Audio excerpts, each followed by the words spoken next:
Assalamualaikum warahmatullahi wabarakatuh. Alhamdulillah. Alhamdulillahi ala ihsanih wa syukru lahu ala taufiqihi wa amtinanih. Wa asyhadu an la ilaha illallah wahdahu la syarika lah ta'ziman li syanih. Wa asyhadu anna Muhammadan abduhu wa rasuluhu ad-da'i ila ridwanih. Sallallahu alaihi wa ala alihi wa ashabihi wa ikhwanih amma ba'du. Alhamdulillah. Ma'asyiral ikhwah wal akhwat, bapak-bapak, ibu-ibu, ikhwan dan akhwat, a'azzakumullah, yang semoga senantiasa dimuliakan oleh Allah Subhanahu wa taala. Kita bersyukur kepada Allah Subhanahu wa taala kita bertemu kembali di majelis ilmu, di tempat pengajian Asy-Syifa yang mubarak, ya insyaallah penuh dengan berkah karena sering diadakan padanya kajian-kajian sunnah.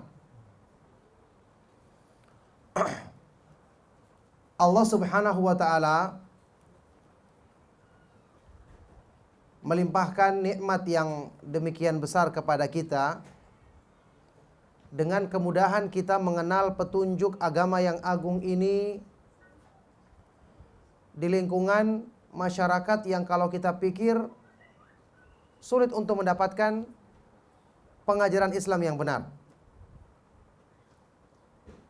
Tapi Allah Subhanahu wa taala mudahkan bagi kita. Kemudian sebelum saya memulai tema kajian yang akan kita bahas pada kesempatan siang hari ini, saya ingin menyampaikan beberapa hal supaya nantinya tidak lupa, ya. Karena ini juga merupakan perkara yang penting. Pertama tadi, kita memulai pengajian tidak perlu dikomandoi untuk baca basmalah sama-sama. Masing-masing kita menyebut nama Allah dalam diri kita sendiri-sendiri. Berikutnya, karena ini sudah hari-hari menjelang Idul Adha dan kita masih ada di 10 hari awal bulan Dzulhijjah yang merupakan musim kebaikan yang paling utama dalam Islam. Rasulullah sallallahu alaihi wasallam bersabda dalam hadis yang sahih, "Ma min ayyamin al-amalu salihu fiha ahabbu ilallahi min hadhil ayyamil ashr." Tidak ada hari-hari musim kebaikan yang orang beramal soleh pada waktu itu lebih dicintai oleh Allah dibandingkan hari-hari ini. 10 hari awal bulan Dzulhijjah. Sampai-sampai diperselisihkan oleh para ulama mana yang lebih utama, 10 hari awal bulan Dzulhijjah atau 10 hari terakhir bulan Ramadan. Itu juga yang disebutkan oleh para ulama merupakan makna firman Allah Subhanahu wa taala dalam surat Al-Fajr, "Walayalin 'ashr." Demi malam yang 10. Ada yang menafsirkan 10 hari terakhir bulan Ramadan. Ada yang menafsirkan itu adalah 10 hari awal bulan Dzulhijjah, dan yang dikuatkan oleh Imam Ibnu Katsir dan Imam Ibnu Rajab adalah pendapat yang mengatakan itu adalah 10 hari awal bulan Dzulhijjah. Makanya amal kebaikan di 10 hari ini dilipat gandakan. Kita mengadakan pengajian, membaca Al-Quran, berzikir, bersedekah, berpuasa. Apalagi yang sudah kita ketahui, berpuasa di hari Arafah, tanggal 9 Dzulhijjah. Ini keutamaannya, kata Rasulullah SAW, menggugurkan dosa-dosa fi sanatil madiyah wal baqiyah. Dosa-dosa yang ada di tahun lalu maupun di tahun yang selanjutnya. Keutamaannya besar dan ini merupakan ibadah yang termasuk ibadah yang paling besar yang kita kerjakan di 10 hari awal bulan Dzulhijjah. Termasuk nanti ada salat Id. Makanya di 10 hari ini terkumpul ibadah-ibadah yang utama, induk-induk dari ibadah dalam Islam. Ada berkorban di hari Id, ada salat Id, ada pelaksanaan ibadah haji. Ya, kemudian ada salat Id, ada pelaksanaan ibadah haji, ada sedekah. Kemudian ada puasa. Makanya kesempatan ini kita manfaatkan dengan sebaik-baiknya untuk banyak beribadah kepada Allah Subhanahu wa taala. Apalagi ini sekarang kita sudah masuki hari-hari yang sudah dekat dengan tanggal 10 Dzulhijjah. Kemudian yang juga saya ingin ingatkan dalam hal ini adalah berkenaan dengan penetapan pemerintah kita beridul adha tanggal 10 Dzulhijjah jatuh pada hari Kamis. Pemerintah menetapkan ini dengan melihat hilal. Dan ini yang dibenarkan dalam agama. Rasulullah Shallallahu Alaihi Wasallam bersabda dalam hadis yang sahih riwayat Imam Bukhari dan Muslim, "Sumu li ru'yatihi wa aftilu li ru'yatihi." Hendaknya kalian melihat hilal, berpuasa dan beridul fitri dengan melihat hilal. Kemudian terjadi perbedaan besar di kalangan para ulama dalam dua pendapat. Dalam hal yang berhubungan dengan melihat hilal ini, apakah masing-masing daerah punya penglihatan tersendiri? Dan ini didukung dengan sebuah hadis yang sahih. Riwayat Ibnu Abbas, ya, riwayatnya tabi'in Quraib, ya, dari Ibnu Abbas radhiyallahu taala anhuma, bahwa setiap daerah punya penglihatan sendiri-sendiri, atau apakah satu negeri muslim penglihatannya mencukupi semua negeri muslim lainnya? Seperti misalnya Arab Saudi telah menetapkan, maka kita mengikutinya. Berhubung negara kita dan kita adalah orang muslim yang wajib taat kepada pemerintah dalam hal yang berhubungan dengan kebaikan, pemerintah kita menetapkan dengan tim yang melihat bulan sabit, menetapkan itu jatuhnya tanggal 10 di hari Kamis yang bertepatan dengan tanggal 24 ya, September. Maka itu yang kita ikuti. Karena ini pendapat yang didukung dengan dalil yang kuat. Ketika pemerintah memilih salah satu pendapat tersebut, kita wajib untuk mengikuti karena ibadah seperti ini berhubungan dengan kaum muslimin secara keseluruhan, bukan berhubungan dengan perorangan atau kelompok. Tidak boleh orang yang ada mengadakan Id tersendiri menyelisih kaum muslimin yang lainnya, atau satu kelompok sendiri. Karena disebutkan dalam hadis yang sahih riwayat Imam Ahmad dan yang lainnya, Rasulullah Shallallahu Alaihi Wasallam menyebutkan puasa Idul Fitri dan Idul Adha itu adalah ibadah yang berhubungan dengan jamaah kaum muslimin, bukan ibadah perorangan atau kelompok. Rasulullah Shallallahu Alaihi Wasallam bersabda, "Saumukum yauma tasumun, wa fitrukum yauma tuftirun, wa adhakum yauma tudhahun." Kalian berpuasa adalah ketika kaum muslimin berpuasa, yakni bersama dengan jamaah kaum muslimin, berarti dengan penetapan pemerintah muslim. Kalian beridul fitri adalah ketika kaum muslimin beridul fitri, dan kalian beridul adha adalah ketika kaum muslimin beridul adha. Makanya tidak ada lagi yang bingung, kalau begitu kapan kita melaksanakan sholat Id, kapan kita menyembelih? Sudah jelas, pemerintah kita telah menetapkannya dengan hal yang didukung dengan dalil syariat. Tidak lagi diterima selain yang itu. Sama dengan pertanyaan, ya, kapan kita melakukan puasa Arafah? Puasa Arafah kita lakukan sehari sebelum Idul Fitri, Idul Adha. Ya, ini yang berarti jatuh tanggal 9 Dzulhijjah, jatuh pada hari Rabu, iya kan? Tanggal 23 September. Ada sebagian orang yang berpendapat, tidak, kita harus ikuti yang di Saudi, karena yang wukuf kan di Saudi. Hari Arafah terjadi di Saudi, berarti puasanya kita mengikuti yang di Saudi. Ini telah dijawab oleh para ulama. Sebagian di antara para ulama mengatakan, kalau seandainya pendapat ini dibenarkan, berarti misalnya satu saat di Saudi tidak ada pelaksanaan haji, orang seluruh dunia tidak ada yang puasa Arafah. Iya kan? Mungkin saja terjadi, siapa tahu ya, semoga Allah melindungi ya dua tanah haram dengan perlindungan yang sempurna. Siapa tahu satu saat ada musuh yang mengepung sehingga tidak jadi pelaksanaan ibadah haji, tidak ada orang wukuf di Arafah. Berarti tidak ada puasa Arafah seluruh dunia? Kira-kira gimana?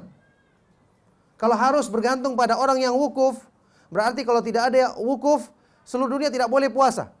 Begitu? Seluruh dunia tidak boleh melaksanakan salat Idul Adha karena di Saudi tidak ada pelaksanaan haji di tanggal 10. Kan tidak. Makanya penetapan itu berdasarkan apa yang dilihat oleh masing-masing negeri, dalam hal ini yang dikuatkan oleh pemerintah. Kalau misalnya pemerintah kita mengikuti pendapat yang mengikuti semuanya merujuk kepada Saudi, kita ikuti karena ini juga didukung dengan dalil yang kuat. Ini yang saya ingin jelaskan supaya nantinya kita bisa mengetahui bahwasanya pelaksanaan ibadah seperti ini, kita ya, pemahaman Ahlus Sunnah wal Jamaah, kita dilarang untuk melakukan sesuatu yang menjadi sebab perpecahan di kalangan kaum muslimin.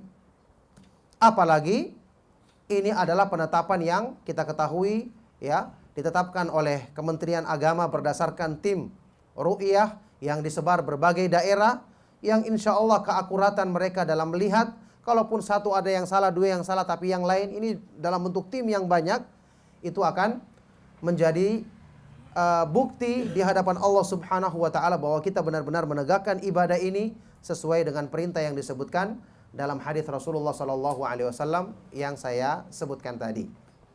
Barakallahu fikum, inilah yang ingin saya ingatkan. Kemudian, ma'asyiral ikhwa wal akhwat fid din azakumullah. Tentu saja di sini pelaksanaan salat Id di lapangan ya. Benar di lapangan ya? Ya. Ini memang ini yang sesuai dengan sunnah Rasulullah sallallahu alaihi wasallam. Di website saya, website manisnyaiman.com ada penjelasan tentang salat Id di masjid, bolehkah? Itu ada pembahasan karena ada sebagian ikhwan kita yang melaksanakan salat Id di masjid padahal tanpa ada uzur. Yang lebih parah lagi, mereka berdalil dengan di Roja katanya ya, di Masjid Al-Barkah dilaksanakan salat Id. Kita katakan Masya Allah, dalil kita adalah bukan perbuatan orang sekarang, tapi contoh dari sunnah Rasulullah sallallahu alaihi wasallam, contoh dari Khulafaur Rasyidin, semuanya melaksanakan di lapangan. Sampai Nabi sallallahu alaihi wasallam meninggalkan Masjid Nabawi, keluar ke tanah lapang, dalam hal ini ke padang pasir di Madinah untuk melaksanakan salat Id. Makanya sebagian para ulama saat ini ya mengkritik pelaksanaan salat Id yang ada di Madinah, kecuali kalau di Mekah. Di Mekah itu memang bergunung-gunung daerahnya, tidak ada tempat yang lapang. Sejak dulu di Mekah dilaksanakan di Masjidil Haram karena tidak ada tempat yang seluas Masjidil Haram.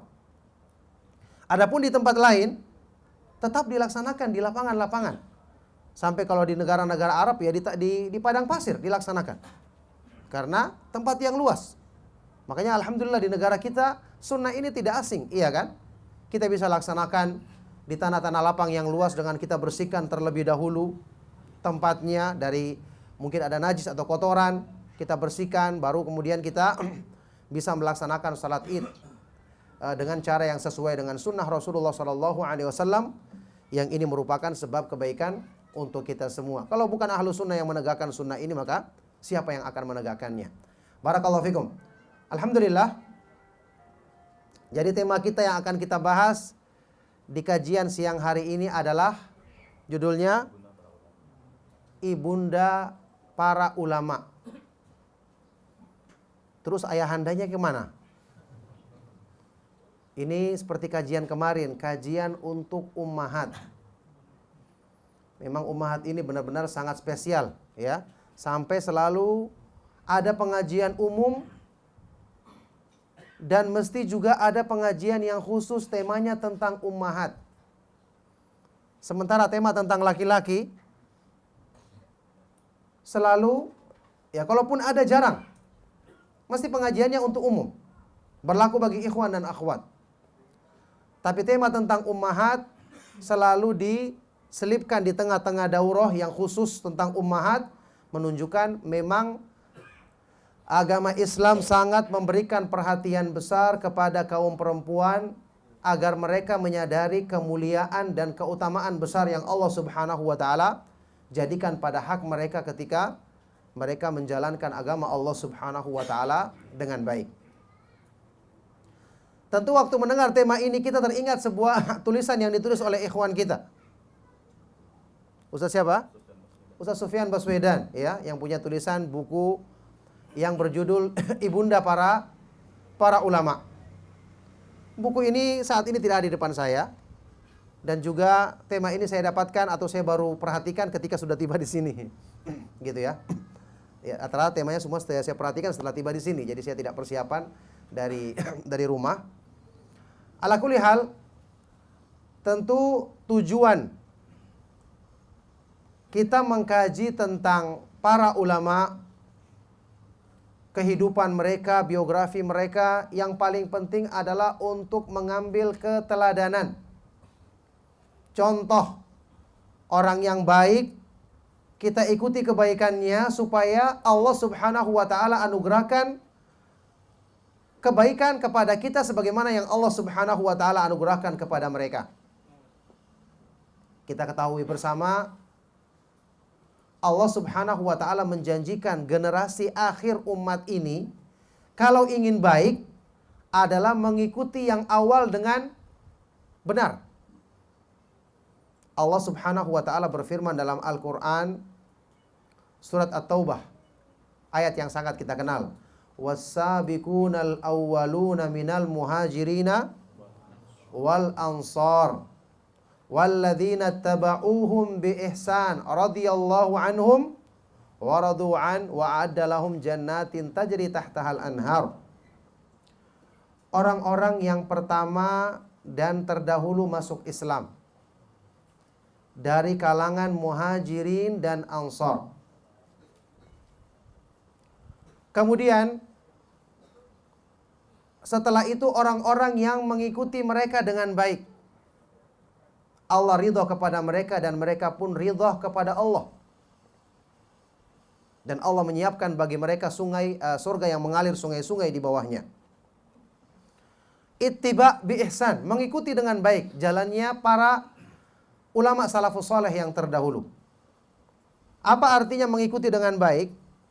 Diterangkan dalam tafsir Ibnu Katsir, artinya adalah humul ladzina yattabi'unahum fi atharihimul hamidah wa awsafihimul jamilah ad-da'una lahum fis sirri wal alaniyah. Mereka adalah orang-orang yang selalu mengikuti para sahabat dalam jejak-jejak mereka yang indah dan sifat-sifat mereka yang terpuji.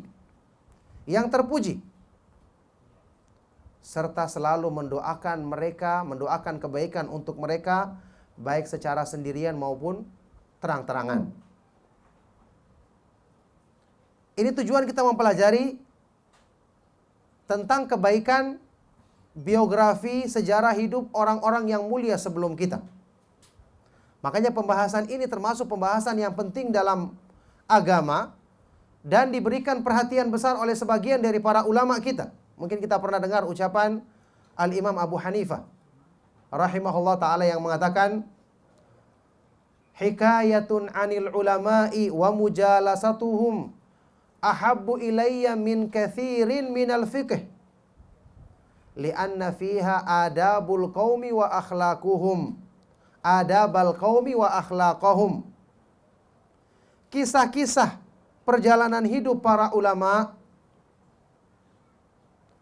dan cerita-cerita tentang mereka serta bermajlis duduk bersama mereka, ini lebih aku sukai dari kebanyakan masalah-masalah fikih. Karena di dalam kisah-kisah ini terdapat adab dan akhlak mereka yang patut untuk kita teladani. Ini tujuan kita mempelajari kisah-kisah tersebut. Ya, barakallahu fikum, saya tidak lupa menyapa di sini ada Ustadz Fauzi ya, yang juga lebih pantas untuk menyampaikan kajian. Yang kehadirannya membuat Ustadz grogi. Makanya Ustadz harusnya kalau ada jangan memperlihatkan dirinya, begitu ya. Jadi dijadikan dirinya samar. Emangnya dia jin ya. Iya, barakallahu fikum. Hayakallah Ustaz, ahlan. Itulah tujuannya. Makanya ya, belajar keteladanan ini sebenarnya metode yang lebih mudah untuk memotivasi manusia dalam kebaikan. seseorang itu ya ketika dinasihati dengan kalimat, hanya mendengarkan ceramah, mungkin dia akan terpengaruh. Tetapi lebih mudah lagi kalau dia itu dipengaruhi dengan contoh nyata. Baik itu tentu yang lebih utama adalah langsung dari orang mempraktekannya atau kisah-kisah keteladanan. Kenapa? Jiwa manusia itu punya kecenderungan suka meniru. Tabiatnya manusia. Apalagi dibangkitkan perasaan ya mengidolai orang-orang yang baik, mengambil teladan dari orang-orang yang mulia, dia akan semangat untuk meniru kebaikan mereka. Makanya mempelajari kisah-kisah, membangkitkan semangat untuk meneladani orang-orang yang baik, ini sebenarnya merupakan metode yang sangat baik untuk memotivasi kita dalam kebaikan. Sampai pun orang yang tadinya malas, ya, kalau dia misalnya dibawa ke tempat pengajian, dia bertemu dengan mungkin temannya sebaya dengan dia, loh orang ini kok bisa lebih semangat, masa saya kok tidak seperti dia? Bangkit motivasinya. Ingat, tidak semua manusia itu bisa semangat dari dirinya sendiri. Kadang-kadang dia harus lihat orang lain. Antum ketahui sahabat yang sekelas Umar ibn Khattab itu menjadikan Abu Bakar As-Siddiq sebagai pembangkit motivasinya dalam kebaikan. Umar ibn Khattab siapa? Orang yang imannya sempurna. Ini disebutkan dalam sebuah athar yang sahih. Umar ibn Khattab mengatakan seperti ini. Ma sabaqtu Aba Bakrin ila khairin qat illa sabaqani ilai. Aku tidak pernah berusaha untuk mengalahkan atau mendahului Abu Bakar As-Siddiq dalam kebaikan kecuali dia selalu mendahuluiku. Kata para ulama berarti Umar ibn Khattab menjadikan keberadaan saudaranya ini untuk berlomba-lomba dalam kebaikan dan ketaatan. Dan ini perlombaan yang dipuji dalam Islam. Nah makanya seseorang itu ya ketika dia mendapati dirinya kurang semangat dengan dia bergaul dengan orang-orang yang soleh, membaca kisah-kisah keteladanan para ulama salaf, wallahi ini akan bisa membangkitkan motivasi dalam dirinya yang mungkin selama ini tidak disadarinya. Saya katakan tadi, jiwa manusia punya kecenderungan dalam hal ini. Dalam hadis yang sahih riwayat Imam Bukhari dan Muslim, Rasulullah sallallahu alaihi wasallam pernah bersabda, "Al-arwahu junudun mujannadah. Fama ta'arafa minha talafa wa ma tanakara minha ikhtalafa." Jiwa-jiwa manusia itu adalah junudun mujannadah. Ibaratnya seperti junud, tentara yang suka berkumpul. Maka apa saja yang saling kenal di antaranya, dia akan dekat. Wa ma tanakara minha ikhtalaf, dan apa saja yang saling memusuhi di antaranya, maka dia akan jauh. Jadi saat ini kalau kita sudah mengetahui mengikuti jalannya para ulama salaf adalah yang terbaik. Dalam kajian sering disebutkan tentang keutamaan mereka. Begitu kita dapatkan kisah tentang biografi mereka, ini memotivasi kita untuk, oh ini ternyata panutan saya berbuat seperti ini, saya akan ikuti. Bangkit dari dirinya semangat untuk meneladani kebaikan tersebut. Makanya ini metode yang disebutkan sendiri oleh Allah Subhanahu wa taala ketika menghibur Rasulullah sallallahu alaihi wasallam. Allah menghibur Rasulullah sallallahu alaihi wasallam dan menguatkan hati beliau dengan diceritakan kisah-kisah para nabi. Coba antum buka Al-Qur'an. Begitu banyak kisah-kisah para nabi dan para rasul, iya kan? Nabi Muhammad sallallahu alaihi wasallam terkadang mengalami penderitaan yang bagaimanapun manusia sekuat apapun dia akan bisa melemahkannya. Tapi ketika dia membaca, oh ternyata para nabi ya yang seperti beliau sallallahu alaihi wasallam pernah mengalami hal ini. Mereka juga bersabar, mereka juga diuji tapi mereka teguh di atas dakwah mengajak manusia ke jalan Allah, maka itu menguatkan hati beliau. Makanya Allah Subhanahu wa taala berfirman dalam Al-Qur'an, "Wa kullan naqussu 'alaika min amba'ir rusuli ma nuthabbitu bihi fuadak." Dan semua yang kami kisahkan kepadamu wahai Rasulullah tentang cerita-cerita para nabi dan para rasul, yang dengan itu kami kuatkan hatimu. Subhanallah. Rasulullah sallallahu alaihi wasallam perlu dikuatkan hatinya oleh Allah Subhanahu wa taala dengan kisah-kisah keteladanan. Apalagi kita? Apalagi kita? Kemudian manfaat lain yang kita akan dapatkan dengan membaca kisah-kisah keteladanan mereka adalah menumbuhkan rasa cinta kepada orang-orang yang soleh. Iya kan? Semakin banyak kita membaca kisah sesuatu yang kita kagumi, kita mesti akan semakin mencintainya. Makanya kalau saat ini banyak orang-orang yang menggemari, misalnya artis atau tokoh olahraga terkenal, seperti siapa? Hah? Langsung jawabnya Ronaldo.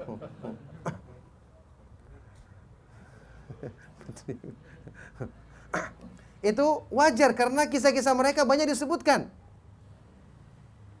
Penampilan-penampilan mereka banyak yang bisa kita saksikan. Ini menjadikan orang mengagumi tokoh-tokoh tersebut, padahal mereka adalah tokoh-tokoh yang tentu tidak membawa kebaikan dengan mengagumi mereka. Jadi, untuk mencintai orang-orang yang soleh, kita harus banyak membaca sifat-sifat terpuji mereka. Fitrahnya manusia kalau banyak membaca hal-hal yang mengandung sifat terpuji, dia akan menyukai orang tersebut. Dan apa keutamaannya mencintai orang-orang yang soleh? Keutamaannya yang terbesar mencintai orang-orang yang soleh apa? Ingin menjadi orang yang soleh, kemudian akan dikumpulkan di surga bersama mereka. Ini yang kita harapkan. Orang-orang yang soleh punya keutamaan dalam ilmu dan amal, akidah yang kuat, perjuangan, kesabaran, kesungguhan dalam membela Islam. Kita lemah. Tapi subhanallah, Allah menjadikan anugerah, ya, dengan kecintaan, amalan hati kita bisa meraih kedudukan yang belum bisa dicapai oleh anggota badan kita dengan taufik dari Allah Subhanahu wa taala. Makanya Anas bin Malik radhiyallahu taala anhu pernah menceritakan atau meriwayatkan hadis dari Nabi sallallahu alaihi wasallam, riwayat Imam Bukhari dan Muslim. Ketika ada seorang Arab dusun datang di majelisnya Nabi Muhammad sallallahu alaihi wasallam. Kemudian orang Arab dusun ini bertanya, Badawi, orang Arab Badui. Dia bertanya, "Mata sa'atu ya Rasulullah?"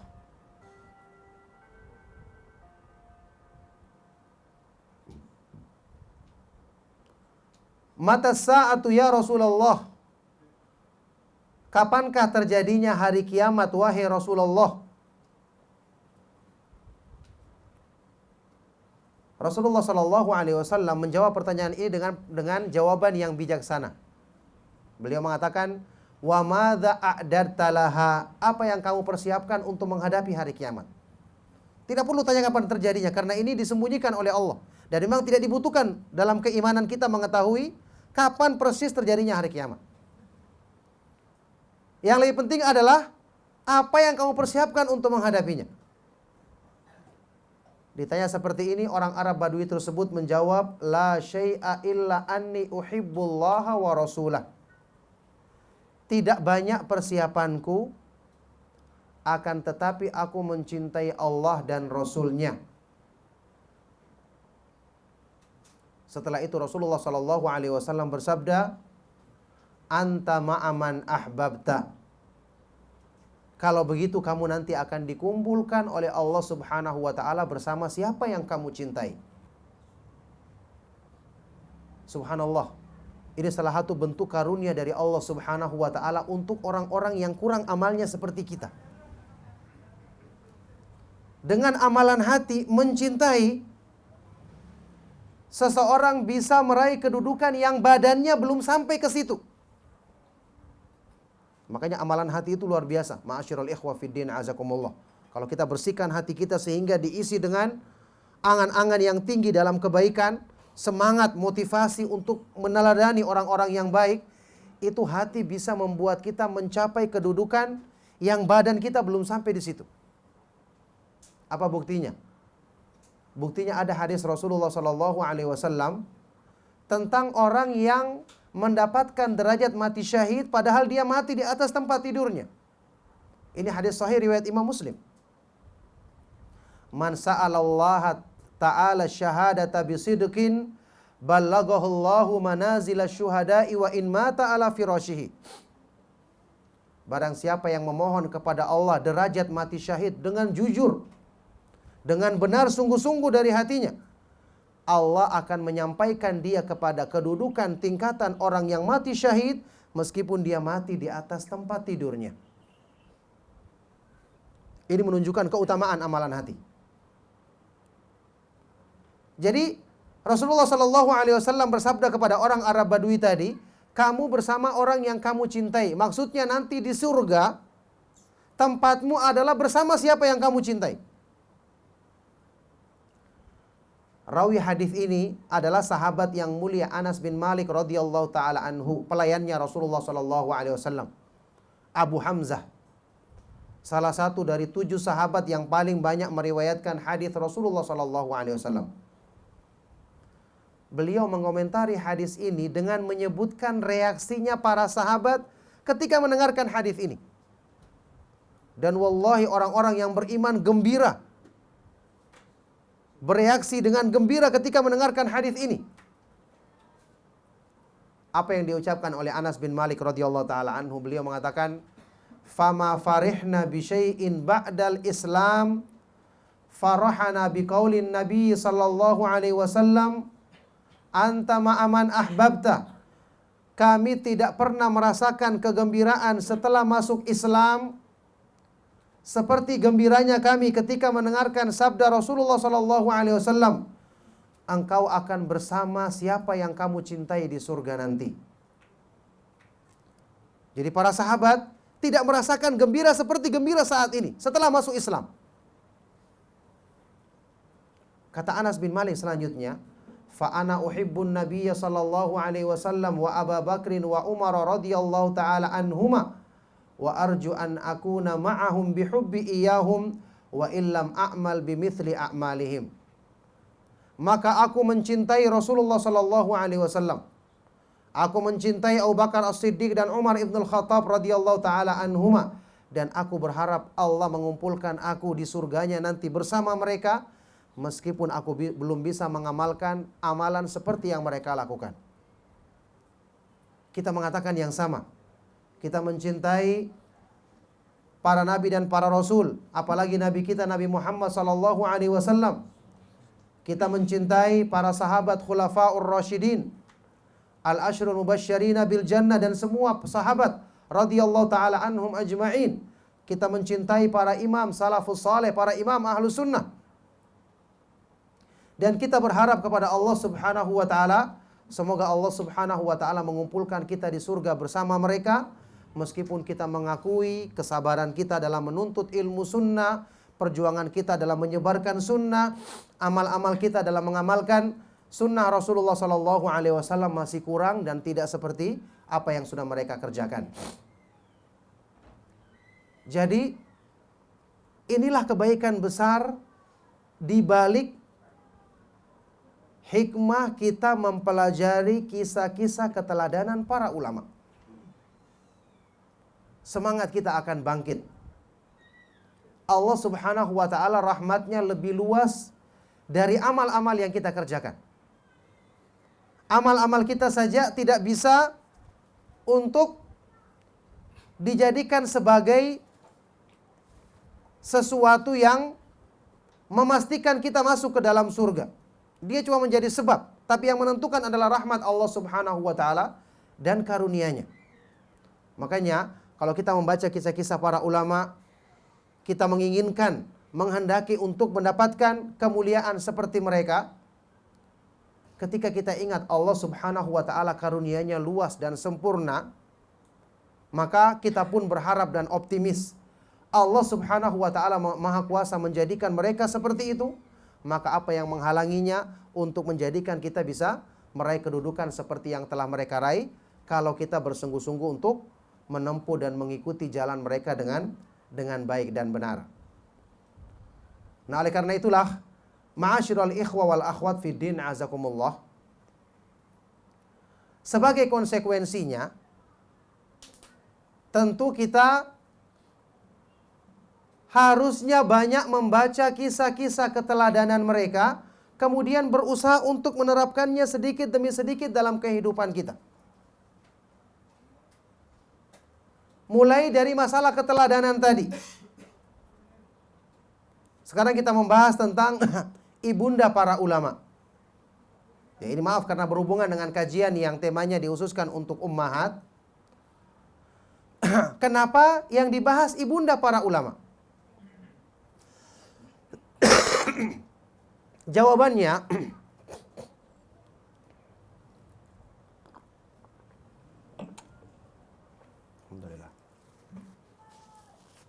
jawabannya, selama ini orang-orang banyak mengecilkan, meremehkan peran seorang ibu dalam hal yang berhubungan dengan perbaikan-perbaikan masyarakat muslim secara keseluruhan. Karena mereka itu berperang di balik layar. Sudah kita tahu, mereka tempatnya adalah dalam rumah. Seperti yang kita bahas di kajian yang kemarin. Wa aqrabu ma yakunu min rabbiha wa hiya fi qa'ri baitiha. Hadis Rasulullah sallallahu alaihi wasallam tentang kemuliaan seorang perempuan. Keadaannya yang paling dekat dengan Allah adalah ketika dia berada di tengah-tengah rumahnya. Sepintas tidak terlihat perannya dalam kebaikan. Tapi subhanallah kalau kita lihat keterangan para ulama, ya, Syekh Muhammad bin Shalih Al-Utsaimin rahimahullah ta'ala pernah menyebutkan bahwa di tangan kaum perempuan dengan izin Allah, dengan taufik dari Allah, disandarkan sebagian besar, ya, perjuangan untuk memperbaiki umat ini, memperbaiki generasi muda Islam. Bisa jadi peran mereka dalam hal ini lebih besar daripada kaum laki-laki. Laki-laki dia bertugas di luar rumah. Sementara kita ketahui, mayoritas manusia kebanyakan waktunya di dalam rumah. Apalagi kalau kita mempertimbangkan ya, anak-anak kita yang nanti ketika besar dia akan menjadi pejuang Islam, insya Allah, orang yang menjadi seorang yang mendakwakan sunnah Rasulullah Sallallahu Alaihi Wasallam, yang menegakkan amar ma'ruf nahi mungkar dengan cara yang benar, yang akan berjihad di jalan Allah Subhanahu Wa Taala dengan pemahaman yang benar. Siapa yang pertama kali mendidik mereka? Siapa yang paling dekat dengan kehidupan mereka? Tentu ibu-ibunya yang ada di rumah. Anak ini, ya, pertama kali akan tumbuh dalam pikirannya. Pertama kali yang akan memotivasi semangatnya dalam kebaikan dengan taufik dari Allah Subhanahu wa taala adalah dengan sebab kebaikan dari sang ibu. Makanya ketika dibahas ibunda para ulama, kita akan dapatkan kisah-kisah dari para ulama yang ternyata pendidik pertamanya yang menjadi sebab dengan taufik dari Allah Subhanahu wa taala kemudian terwujudlah manusia-manusia yang benar-benar punya kemuliaan yang tinggi dalam membela Islam. Bahkan Allah Subhanahu wa taala jadikan mereka sebagai sebab terjaganya kemurnian agama ini sampai di akhir zaman. Makanya imam-imam besar seperti sekelas Imam Ahmad bin Hanbal rahimahullah taala, Imam Bukhari, sebelum mereka ada Imam Asy-Syafi'i, sebelumnya ada Imam Umar bin Abdul Aziz. Kemudian para ulama, kita baca biografi mereka, ternyata pengaruh dari didikan ibu itu sangat besar sekali. Makanya seorang penyair Arab ya pernah mengungkapkan kedudukan seorang ibu, dan ini insya Allah syair yang mungkin pernah kita sering dengarkan ya. Seorang penyair Arab mengatakan, al-ummu madrasatun idza a'dartaha a'darta sya'ban tayyibal a'raqi. Seorang ibu itu ibaratnya sebuah madrasah, sebuah sekolah pendidikan. Kalau kamu mempersiapkannya dengan baik, berarti kamu mempersiapkan satu generasi, satu masyarakat yang akan memiliki akhlak tingkah laku yang terpuji. Itu perannya seorang ibu. Makanya ayat wal akhwat wal ummahat, ini kemuliaan bagi antunna sekalian. Bahwa saat ini ya, ketika kita menyebutkan tokoh-tokoh besar dalam Islam, para nabi dan para rasul alaihi wassalatu wassalam, para sahabat, kemudian para ulama ahlu sunnah yang terkenal dengan kegigihan mereka memperjuangkan Islam. Di balik itu ada seorang ibu yang telah mendidik mereka dengan baik sejak mereka kecil, dan menanamkan nilai-nilai kecintaan kepada Islam sejak mereka masih dari bayi, masih kecil.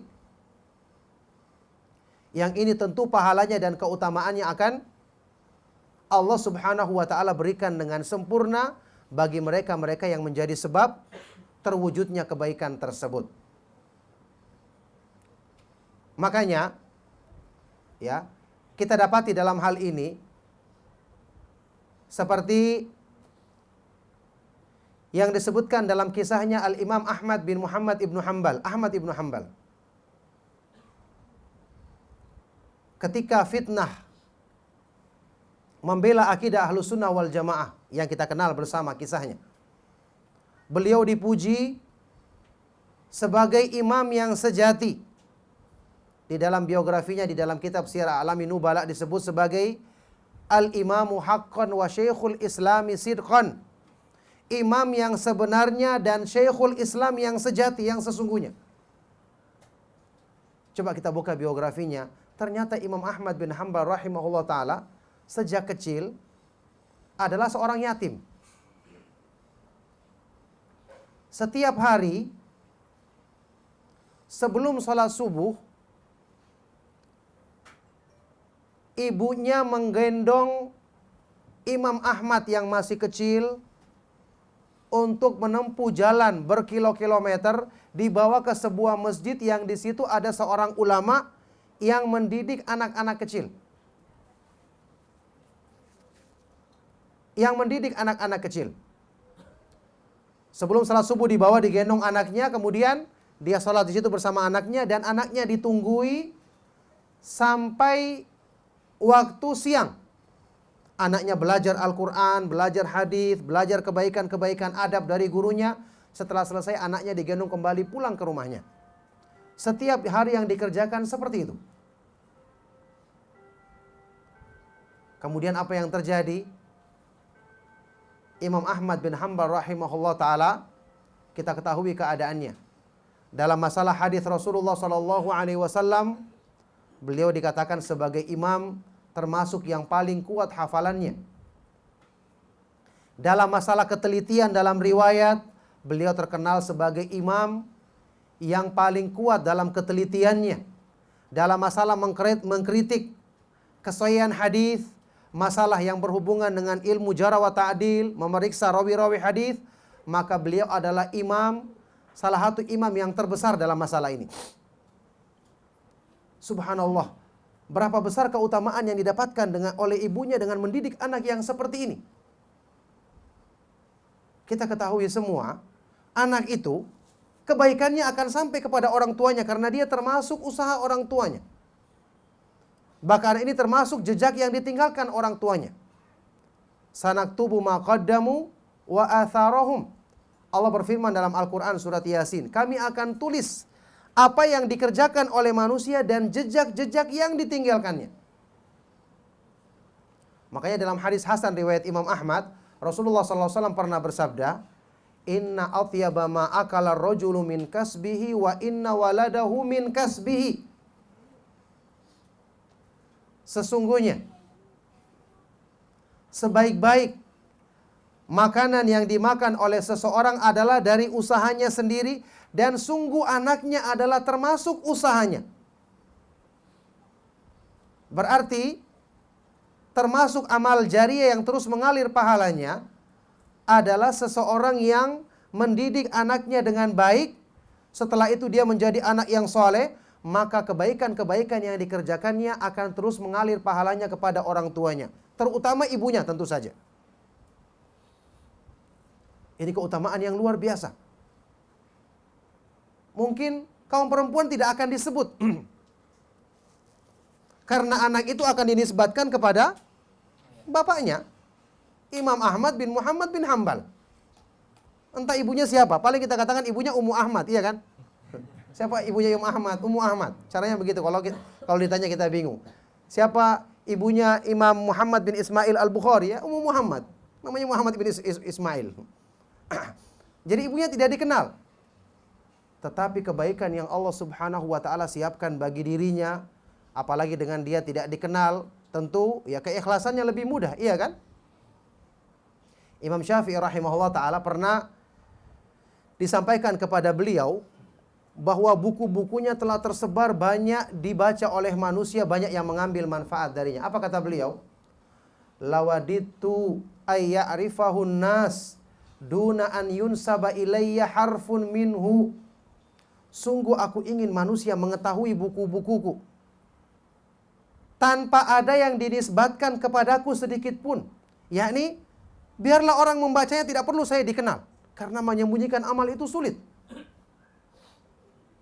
Ini berhubungan dengan masalah ikhlas. Masya Allah, mereka tidak dikenal ibunda para ulama ini, yang itu dengan izin Allah menjadi sebab kesempurnaan pahala yang mereka dapatkan di sisi Allah Subhanahu wa ta'ala nantinya. Makanya Imam Ahmad bin Hanbal rahimahullah ta'ala menjadi imam yang selalu kita sebut dengan pujian sampai saat ini. Perjuangannya membela Islam, kesungguhannya dalam memperjuangkan akidah Ahlus Sunnah wal Jamaah, karena ternyata di balik itu dengan taufik dari Allah Subhanahu wa taala terdapat peran dari seorang ibu yang soleh yang mendidiknya sejak kecil. Al-Imam Bukhari, Muhammad ibnu Ismail Al-Bukhari,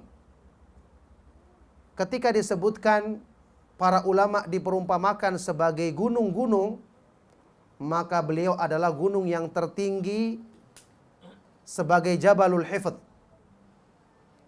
gunung penghafal hadis. Tidak perlu kita ragukan lagi ya, kitab beliau Sahih Bukhari merupakan kitab yang paling sahih setelah Al-Quran. Dan bagaimana faedah besar yang terkandung dalam kitab ini dalam hal yang berhubungan dengan pembelaan terhadap sunnah Rasulullah sallallahu alaihi wasallam. Amirul Mukminin fil hadis, pimpinannya kaum mukminin dalam masalah hadis Rasulullah sallallahu alaihi wasallam. Disebutkan dalam biografi beliau, ternyata beliau juga memiliki seorang ibu yang soleh atau salehah.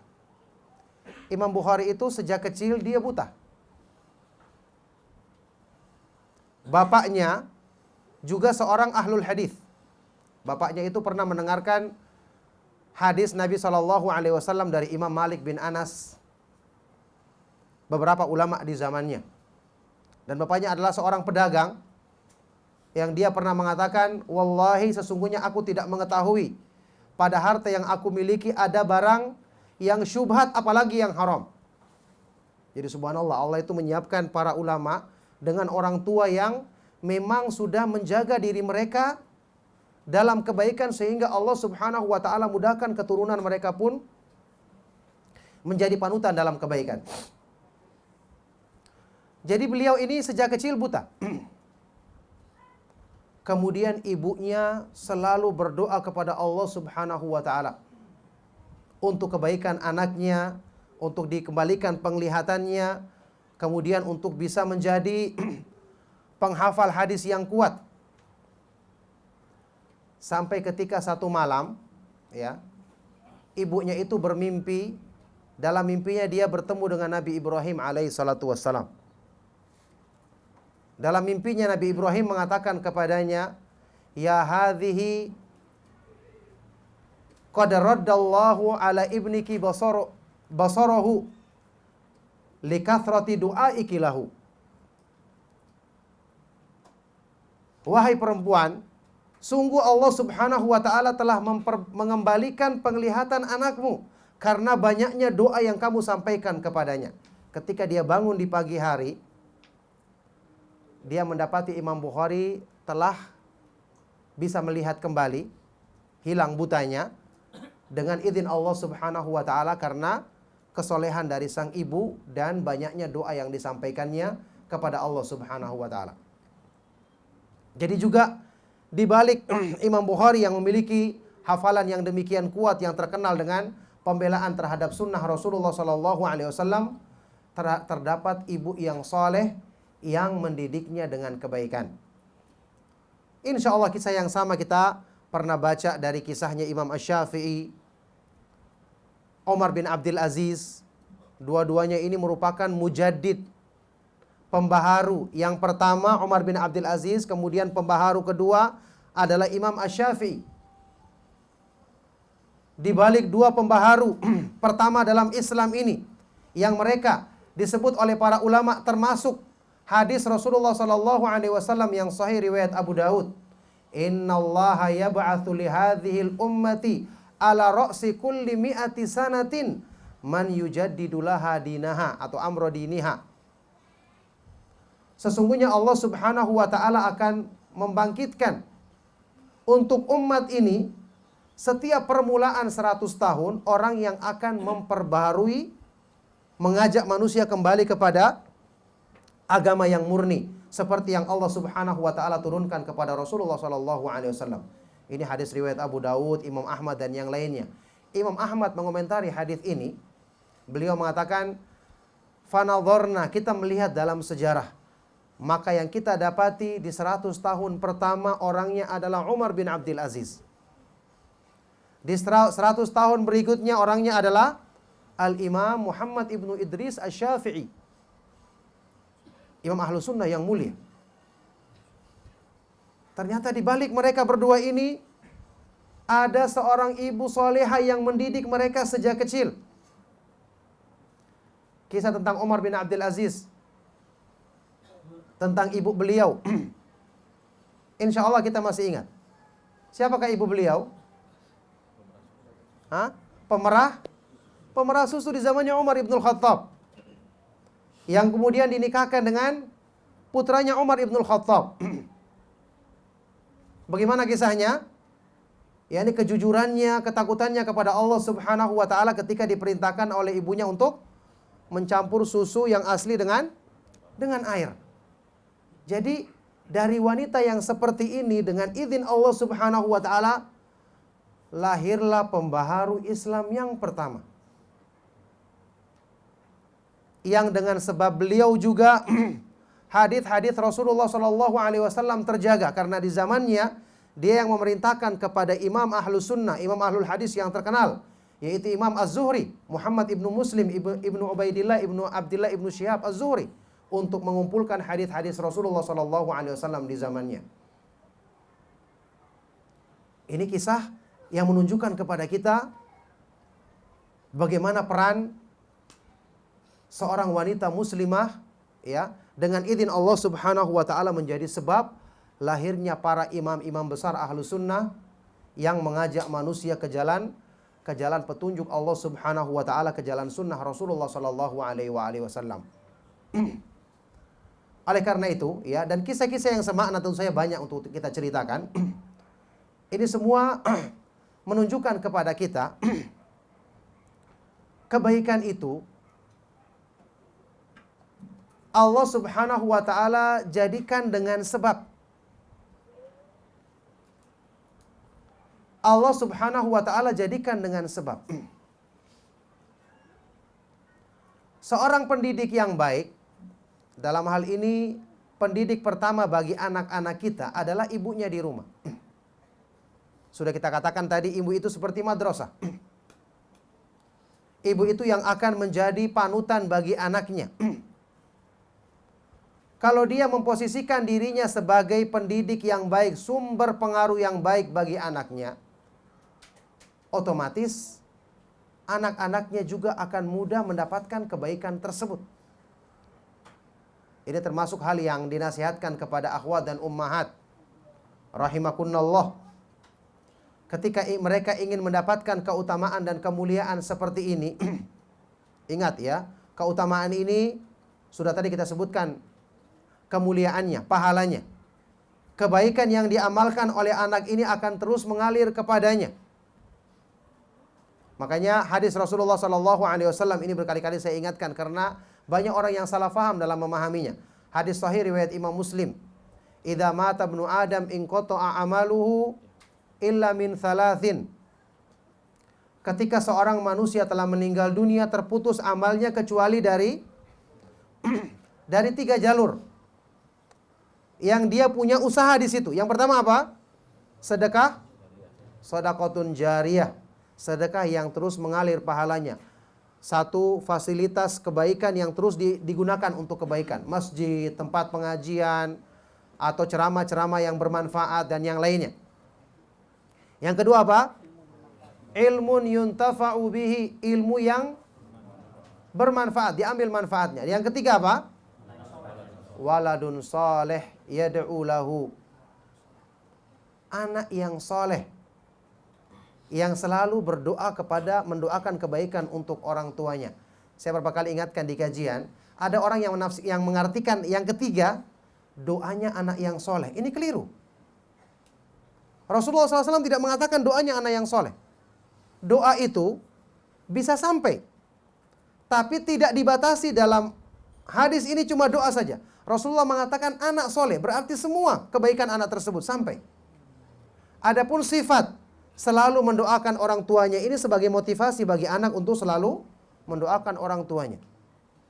Jadi makna hadis ini sama dengan apa yang saya sebutkan hadis pertama tadi. Sesungguhnya anak itu termasuk usaha orang tuanya. Jadi bayangkan, kebaikan dari anak ini sampai kepada orang tuanya. Dan tentu yang pertama kali mendapatkannya di antara bapak dan ibu adalah ibu terlebih dahulu. Karena didahulukan dalam hadis-hadis yang sahih dibandingkan bapaknya. Ini kemuliaan besar bagi kaum perempuan. Amal kebaikan yang terus mengalir. Coba kalau kita bayangkan ya, bagaimana karunia yang Allah berikan kepada ibunya Imam Ahmad, Imam Bukhari. Sampai saat ini setelah kita membaca hadis, kita akan selalu memuji mereka, menisbatkan hadis ini dikeluarkan oleh Imam Bukhari, disahihkan oleh Imam Bukhari, disahihkan oleh Imam Ahmad. Luar biasa. Kebaikan yang mereka sebarkan kepada Islam, orang tuanya ikut mendapatkan bagian. Bahkan ma'asyiral ikhwa wal akhwat fid din azakumullah, kebaikan dari anak yang soleh itu juga berlaku bagi orang tuanya, sampai pun dalam hal meninggikan derajat mereka di surga. Sudah masuk surga, ditinggikan derajatnya karena banyaknya doa yang diucapkan anaknya. Ini juga disebutkan dalam hadis yang sahih riwayat Tirmidzi dan yang lainnya. Rasulullah sallallahu alaihi wasallam bersabda, "Innar rajula la turfa'u lahu darajatuhu fil jannah." Sesungguhnya ada seseorang ketika dia masuk surga, dia mendapati derajatnya lebih tinggi di surga. Dia heran dan bertanya, "Anna li hadza?" Bagaimana aku bisa mendapatkan kedudukan seperti ini? Padahal dia tahu amalnya tidak sampai tingkatan tersebut. Faqila lahu, maka dikatakan kepadanya, "Bistighfari waladika lak." Karena banyaknya doa permohonan pengampunan yang disampaikan oleh anakmu untuk dirimu. Jadi anaknya berdoa kepada Allah Subhanahu wa taala untuk orang tuanya ditinggikan derajatnya. Ada sebagian dari para ulama yang menafsirkan hadis ini dengan mengatakan, anak itu ketika dia masuk ke dalam surga, dia dapati tingkatannya lebih tinggi daripada orang tuanya. Maka dia tidak ridho.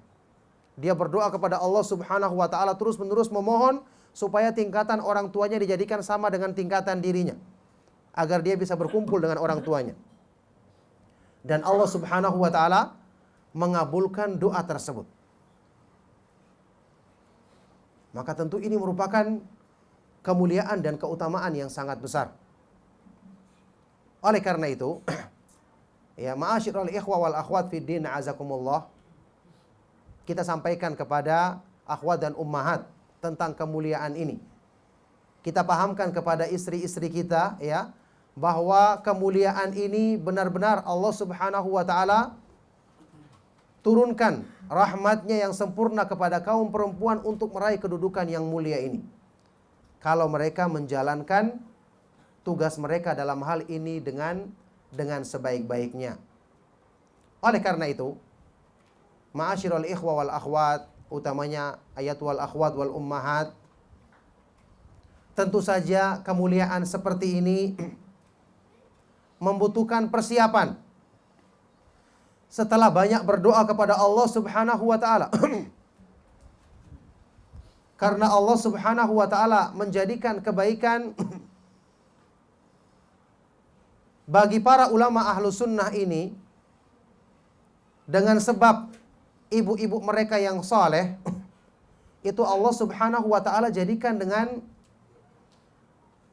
hikmahnya yang sempurna, dengan terlebih dahulu ibu-ibu mereka mempersiapkan diri dengan sebaik-baiknya. Mempersiapkan diri dengan sebaik-baiknya. Jadi ada persiapan dari orang tua mereka dalam kebaikan. Mereka selalu berdoa kepada Allah Subhanahu wa taala.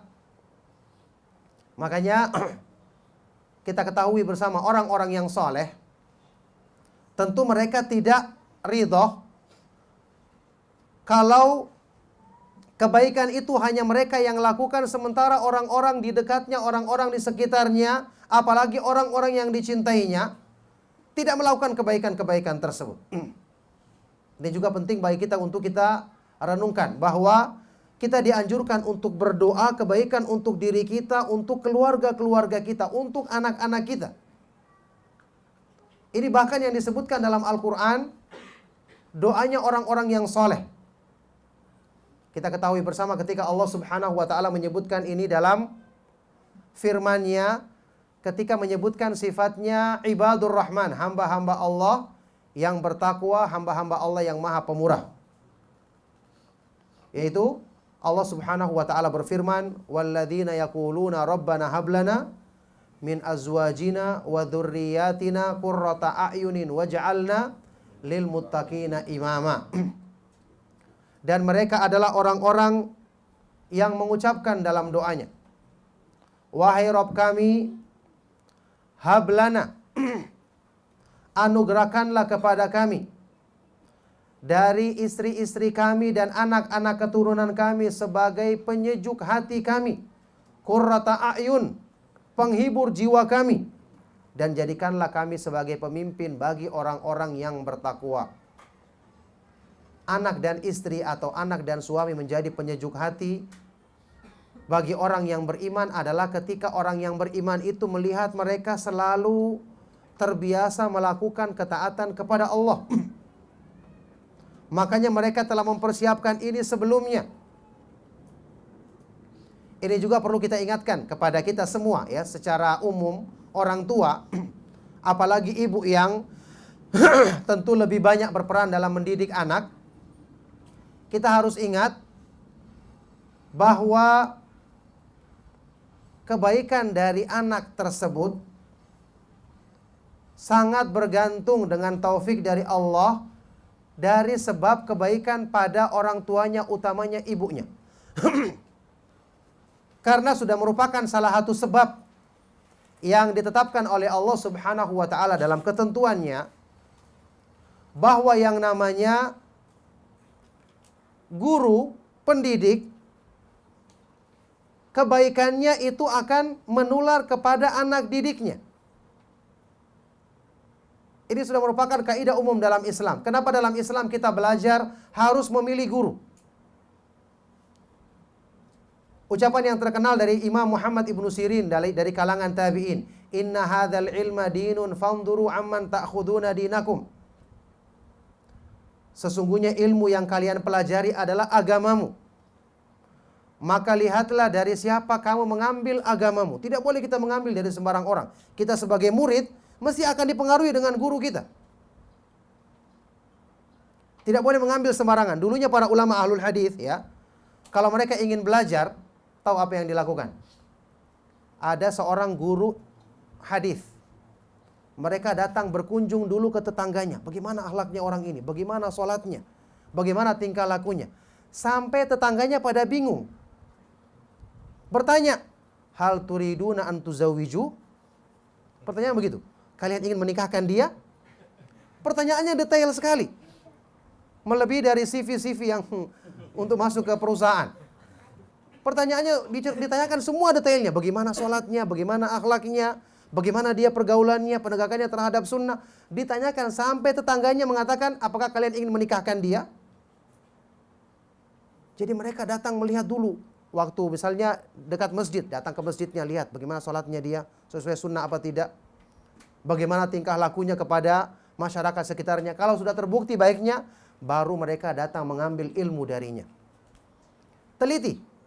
Karena mereka mengetahui pendidik yang baik akan bisa menularkan kebaikan. Kalau yang dipunyainya adalah keburukan, yang ditularkan keburukan. Kalau dia tidak punya apa-apa, tidak akan bisa memberi apa-apa. Ini seperti ungkapannya orang Arab yang terkenal. Faqidu syai' la yu'tihi. Sesuatu yang tidak punya, tidak bisa memberi apa-apa. Ya, karena ilmu agama ini, kebaikan dalam agama ini beda dengan urusan ilmu dunia. Ilmu dunia itu yang penting yang mengajar, pintar bicara, pintar membuat contoh-contoh, pintar membuat hidup suasana katanya, sudah orang paham. Langsung mengerti materinya. Karena tidak perlu ada transfer kebaikan. Tapi kalau ilmu din tidak. Mau dapat kebaikan, ketakwaan, belajar dari orang yang bertakwa.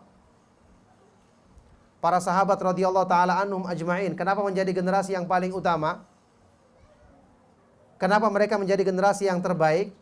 Salah satu sebab utamanya karena siapa guru mereka? Rasulullah sallallahu alaihi wasallam. Demikian pula tabi'in, gurunya adalah para sahabat radhiyallahu taala anhum. Nah, kita ambil pelajaran dari hadis ini atau dari cerita ini apa?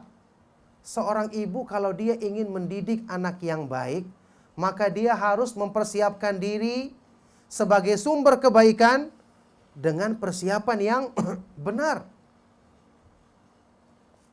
Dia harus menyiapkan diri sebagai orang yang baik dalam keyakinannya, akidahnya, tauhidnya, dalam ketakwaannya, kesolehannya.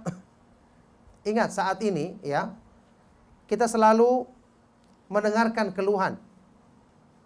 Menasihati orang sulit, apalagi menasihati anak sendiri. Tidak gampang kita beritahu anak kita untuk melaksanakan sholat. Banyak orang yang merasa sulit. Kenapa nasihat itu sulit masuk ke dalam hati? Padahal ini anak kita sendiri. Maka sebenarnya jawabannya sederhana. Karena nasihat Anda tidak bersumber dari hati. Orang menasihati, dia sendiri melanggar. Bagaimana anaknya akan menurutinya? Dia menyuruh anaknya untuk takut kepada Allah, sementara dia sendiri tidak takut kepada Allah. Subhanallah, anak kecil itu Allah jadikan fitrahnya, ya, kalau dia mendapati pendidiknya adalah orang yang baik, maka dengan mudah dia akan mengikuti kebaikan tersebut. Makanya salah seorang ulama ahlu sunnah pernah menasehati seorang tukang nasihat. Penasehat ini mengeluh ketika dia nasihati orang, kenapa tidak terpengaruh? Ulama ini menjawab, mengembalikan permasalahannya justru kepada diri si penasehat itu sendiri. Ya fulan, ma ra'aitul qauma utu illa min kibalik. Wahai fulan, menurut pandanganku mereka ditimpa keadaan seperti itu tidak lain adalah sebabnya dari dirimu sendiri. Fa inna dzikra idza kharaja minal qalbi waqa'a 'alal qalbi. Sesungguhnya nasihat itu kalau keluar dari dalam hati akan mudah masuk ke dalam hati. orangnya baik, penyampaiannya tulus, akan mudah masuk ke dalam hati. Antum ketahui, dulunya ucapan para ulama salaf itu ketika menasihati hanya menyampaikan hadis. Sedikit pernyataan mereka yang panjang lebar. Pernyataan yang panjang lebar itu adanya di ulama-ulama yang belakangan. Tapi faedah dan kebaikan dari nasihat justru lebih banyak didapatkan dari kalangan mereka ulama yang terdahulu. Karena kalimat itu tidak mesti panjang, tapi yang penting mengena di hati.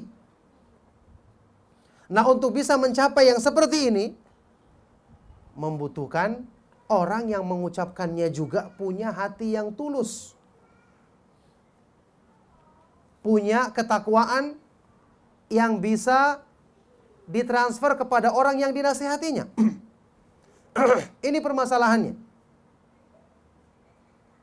Makanya coba antum lihat, ya, disebutkan dalam biografinya imam besar Ahlus Sunnah dari kalangan tabi'ut tabi'in, Imam Al-Hasan Al-Basri.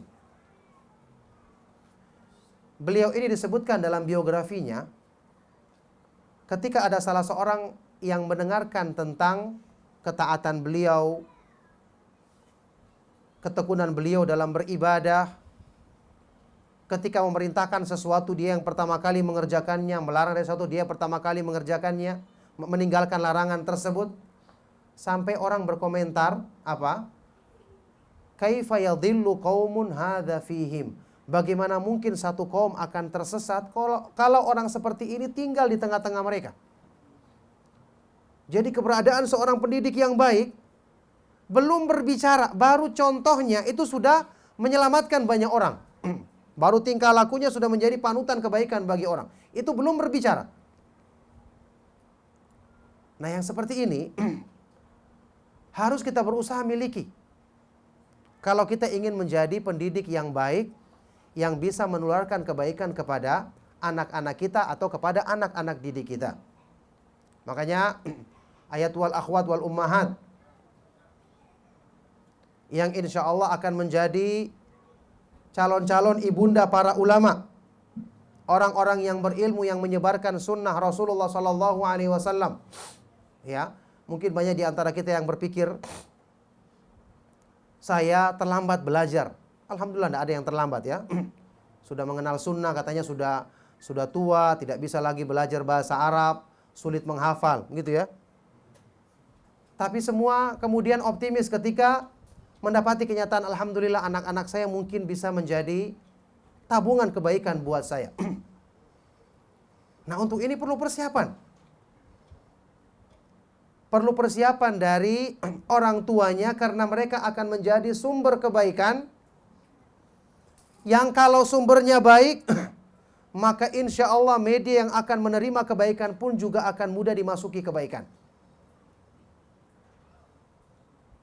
Makanya, ya, seorang ibu dalam hal ini perlu banyak mengoreksi diri, memperbaiki diri, memposisikan dirinya sebagai teladan. Bagaimanapun dia adalah yang paling terdekat, yang paling sering untuk memberikan nasihat dan bimbingan kepada anak-anaknya. Jangan sampai dia justru menanamkan kepada anaknya pendidikan yang justru diterima oleh fitrahnya meskipun ucapannya mengucapkan ucapan yang berbeda. Syekh Bakar Abu Zaid dalam kitabnya Hirasatul Fadilah menyebutkan contoh pendidikan pada fitrah manusia.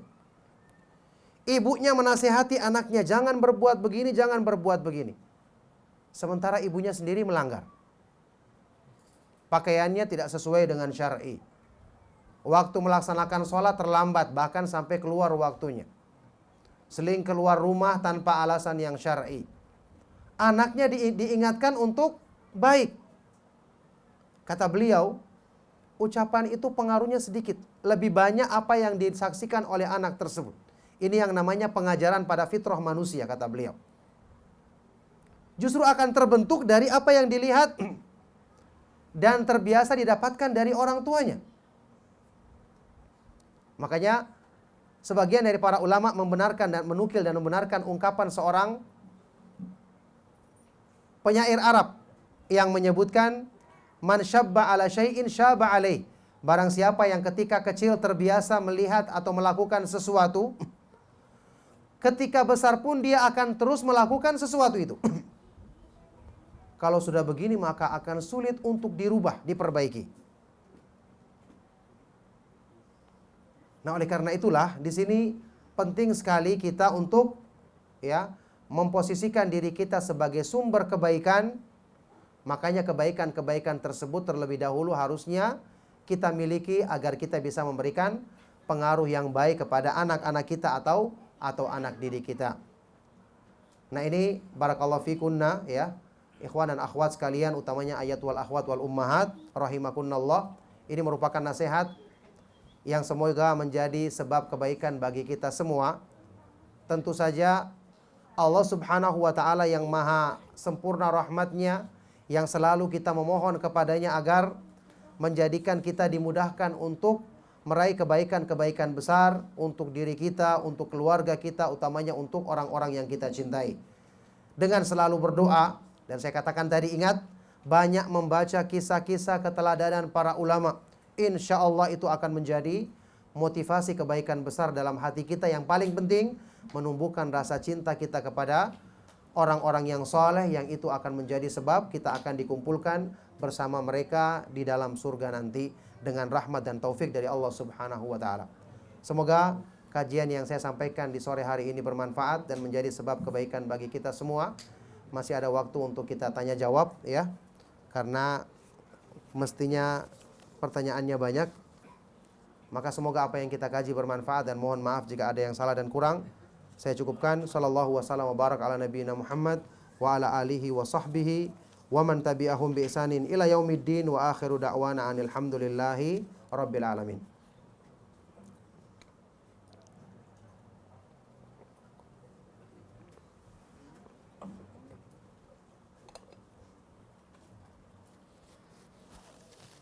Ada pertanyaan?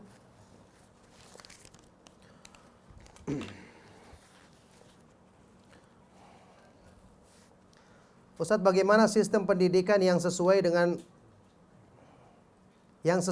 berargumen dengan eksperimen dalam soal pendidikan ini, terutama pendidikan usia dini? Apakah masalah pendidikan tarbiyah merupakan perkara tauqifiyah atau ijtihadiyah?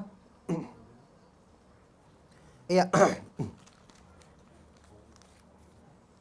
Pendidikan tarbiyah, apakah masalah tauqifiyah atau ijtihadiyah? Pendidikan itu, kalau kita katakan dia merupakan perkara yang penting dalam Islam, maka Islam mesti menjelaskannya dengan lengkap.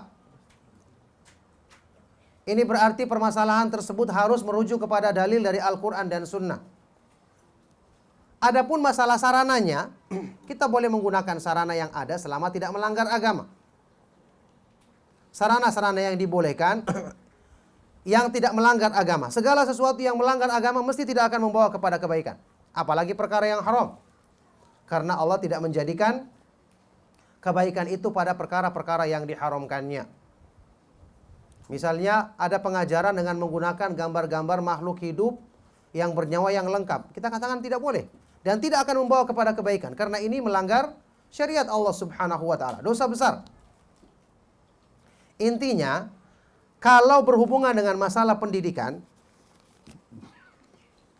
sama dengan pembahasan yang telah kita sebutkan tadi.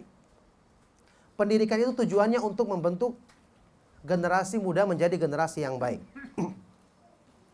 Sekarang, kalau kita ingin membentuk generasi yang baik, harusnya kita mengambil metode pendidikan dari orang-orang yang baik. Saat ini kita bicara tentang ada metode pendidikan atau teori-teori pendidikan. Hanya sekedar kita ambil, tidak kita lihat orang yang merumuskannya. Siapa yang merumuskannya? Apakah dia kenal agama, dia kenal tauhid, dia kenal sunnah, dia kenal keimanan? Kalau tidak, orang ini bagaimana kita harapkan darinya bisa memperbaiki orang lain, sementara dirinya saja dia tidak bisa perbaiki. Orang yang tidak mengenal tauhid, mengenal iman, tidak akan bisa memperbaiki dirinya. Apalagi merumuskan teori untuk memperbaiki orang lain. Coba lihat, Allah Subhanahu wa ta'ala berfirman dalam Al-Quran, وَلَا تَكُونُوا كَالَّذِينَ نَسُوا اللَّهَ فَأَنْسَاهُمْ أَنفُسَهُمْ أُولَٰئِكَ هُمُ الْفَاسِقُونَ. Janganlah kamu berbuat seperti orang-orang yang tidak mengenal Allah sehingga Allah jadikan dia lupa kepada dirinya sendiri, lupa kepada perbaikan dirinya. Orang yang tidak mengenal Allah, tidak kenal tauhid, tidak kenal iman, tidak tahu perbaikan dirinya, bagaimana dia bisa memperbaiki orang lain? Makanya merupakan kebodohan, ya. Orang yang ingin mendidik anaknya dengan pendidikan yang baik, tapi metode atau teori pendidikannya diambil dari orang-orang yang tidak beriman, orang-orang kafir, diambil dari orang-orang yang meskipun mengaku Islam tapi tidak mengenal manhaj sunnah. Bagaimana orang ini akan bisa melahirkan metode pendidikan yang baik?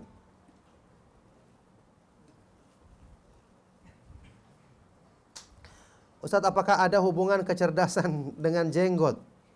Kalau ada, kenapa Rasulullah SAW mensunahkan melihara jenggot? Ya, saya katakan tadi, orang yang mengatakan semakin panjang jenggotnya katanya semakin apa? Semakin goblok. Wallahi dia yang goblok. Orang tersebut goblok, ya. Iya, dan orang tersebut adalah orang yang goblok demi Allah, karena ini merupakan pelecehan terhadap sunnah Rasulullah SAW. Permasalahannya, ma'asyiral ikhwa wal akhwat fid din azakumullah, ucapan seperti ini bukan cuma sekedar ucapannya.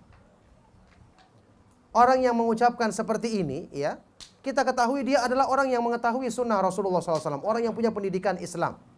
Bahkan dulunya katanya dia sendiri juga pelihara jenggot. Karena orang itu kalau kuliah di Mekah dan di Madinah harus menampakkan penampilan yang sesuai dengan sunnah. Tidak tahu apa yang terdapat dalam hatinya. Ya, apakah dia mencari gelar atau yang lainnya, yang jelas harus dia menampakkan penampilan sunnah. Orang yang seperti ini keadaannya dia sudah mengetahui, kemudian dia menghinakan dengan penghinaan seperti ini, sangat dikhawatirkan masuk ke dalam firman Allah Subhanahu wa taala, "Qul abillahi wa ayatihi wa rasulihi kuntum tastahzi'un la ta'tadiru qad kafartum ba'da imanikum." Katakanlah, apakah terhadap Allah, ayat-ayatnya, dan terhadap Rasulnya kalian berani memperolok-olok? Jangan kamu minta maaf, sungguh kamu telah kufur setelah beriman. Salah satu di antara pembatal Islam, ya, yang diterangkan oleh para ulama, di antaranya oleh Al-Imam Muhammad bin Abdul Wahhab, adalah istihza' bis sunnah. Istihza' bis sunnah, mengolok-olok sunnah Rasulullah SAW. Beda kalau kita mengolok-olok orang, ya. Misalnya ada orang yang berpegang teguh dengan sunnah, orang tersebut kita tidak suka akhlaknya. Misalnya ucapannya kasar, kita menghina dia. Orang itu kasar. Karena memang ini hubungannya dengan akhlak orang tersebut.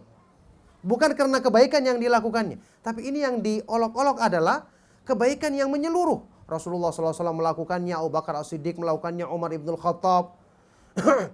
Diperolok-olok, biasanya sudah dikhawatirkan kena ayat ini. Apalagi dikatakan goblok. Semakin panjang jenggotnya semakin goblok. Na'udzubillah min dzalik. Kaburat kalimatan takhruju min afwahihim iyaquluna illa kadziba. Sangat besar kotornya kalimat yang keluar dari mulut-mulut mereka, tidak lain mereka mengucapkan ucapan yang dusta. Na'udzubillah min dzalik. Makanya ini termasuk istihza, melecehkan atau memperolok-olok sunnah Rasulullah SAW. Bahkan perbuatan orang-orang yang semangat mengikuti sunnah Rasulullah SAW, maka hendaknya orang tersebut bertobat kepada Allah, dan kita mendoakan semoga Allah Subhanahu wa taala memberikan hidayah kepadanya untuk kembali ke jalan yang benar.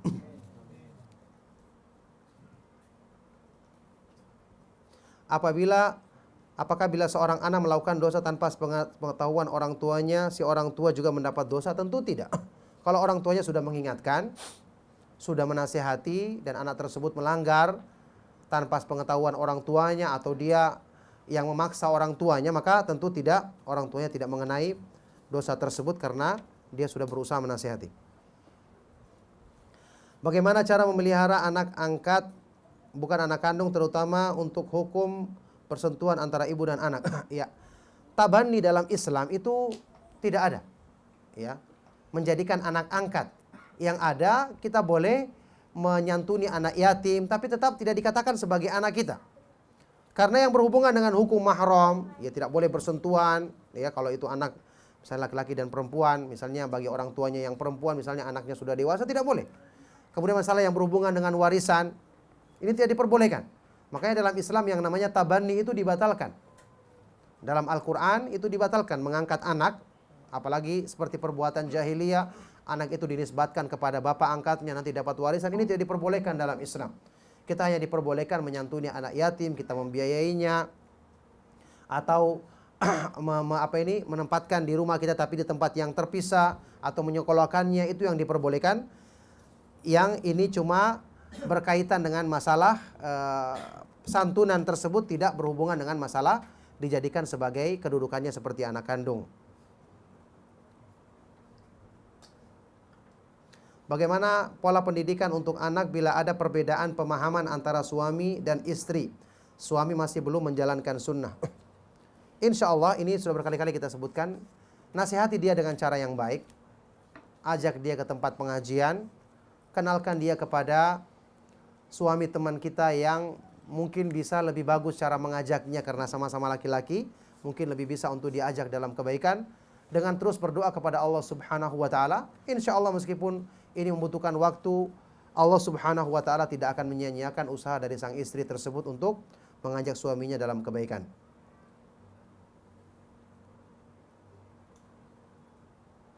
Bagaimana kaidah memahami dalil? Dalil itu wajib atau sunnah? Janganlah salah satu seorang pun di antara kalian makan sambil berdiri. Ini sebuah larangan, wajib atau sunnah? Iya, kaidah memahami dalil. Misalnya, al-aslu fil amri lil wujub. Asalnya perintah itu adalah wajib. Asalnya larangan itu adalah haram. Kecuali ada dalil yang memalingkannya. Seperti apa yang disebutkan dalam hadis ini. Jangan makan sambil berdiri. Sebagian riwayat lain, demikian pula minum, ada yang mengisyaratkan perbuatan yang dilakukan oleh Rasulullah SAW atau dilihat oleh Rasulullah SAW atau dilakukan oleh para sahabat dan tidak diingkari oleh Rasulullah SAW. Makanya para ulama mengatakan kalau ada dalil yang malingkan seperti ini, maka bisa jadi hukumnya itu adalah keutamaan atau itu makruh misalnya, ya, kecuali dalam keadaan-keadaan diperbolehkan, apa yang dilarang kecuali dalam keadaan-keadaan darurat misalnya seperti minum, ya. Tentu yang lebih utama kita amalkan yang terbaik, karena ada larangan seperti ini kita lakukan, minum atau makan dengan duduk. Kecuali pada saat-saat yang memang darurat seperti perbuatan yang dilakukan oleh Rasulullah SAW ketika haji, karena waktu minum air zam-zam dalam keadaan berdesak-desakan maka beliau minum sambil berdiri. Ini yang diterangkan oleh sebagian dari para ulama.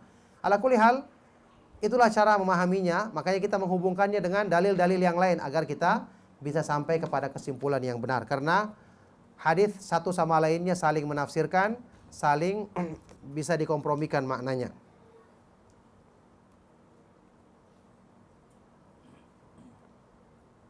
Anak yang ditinggal ibunya sedari kecil, bayi, karena cerai dengan suaminya, apakah seorang ibu masih dapat keutamaan dari anak yang soleh? Iya. Kalau anak tersebut diambil oleh suaminya disebabkan karena perceraian yang hukum asalnya perceraian sudah kita ketahui, selama itu memang ada hajat dan kebutuhan dan memang dengan pertimbangan syar'i, maka sesuatu hal yang tidak berdosa dan tidak tercela. Ya. Kemudian masalah anak tersebut, ya, si ibu meskipun dia telah terpisah, dia tetap mengusahakan untuk mengawasi pendidikan anaknya meskipun dari jauh. Kalau dididik anaknya dengan baik, maka dia doakan. Kalau tidak, maka tetap dia bisa memberikan nasihat kepada ayah dari anak tersebut untuk mengusahakan pendidikan yang baik bagi anak tadi. Ya, cuma nanti tadi harusnya dipertimbangkan dari awal ketika bercerai, itu hak pengasuhan anak itu yang pertama harusnya kembali kepada ibunya. Kecuali ibunya menikah lagi, baru itu kembali kepada ayahnya. Ala kulli hal, kalau sudah terlanjur seperti tadi keadaannya, maka yang bisa dilakukan oleh ibu tadi adalah tetap berusaha mengawasinya dari jauh, paling tidak memperhatikan bagaimana tempat pendidikan anak tersebut, utamanya yang berhubungan dengan pendidikan agamanya.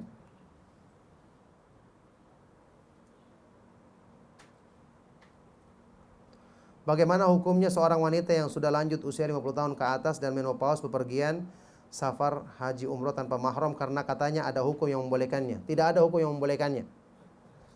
Bagi kaum perempuan secara umum, ya, safar itu diharuskan dengan mahram. Rasulullah SAW menyebutkannya dalam hadis yang sahih, la tusaffirannal mar'atu illa ma'aha dhu mahram. Tidak boleh seorang perempuan bersafar kecuali bersamanya ada mahram.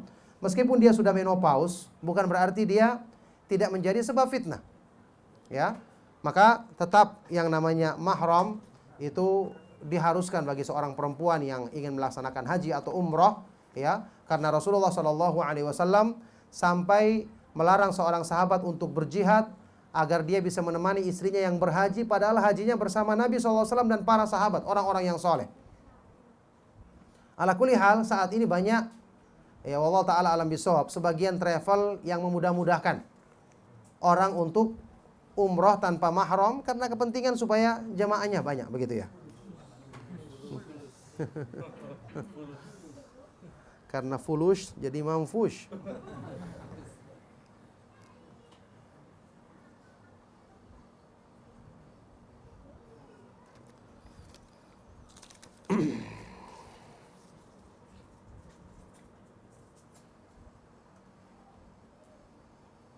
Bagaimana cara menghukumi satu perkara bid'ah atau bukan? Di masjid kami setiap Kamis dan Senin mengadakan berbuka bersama. Apakah itu termasuk hal bid'ah?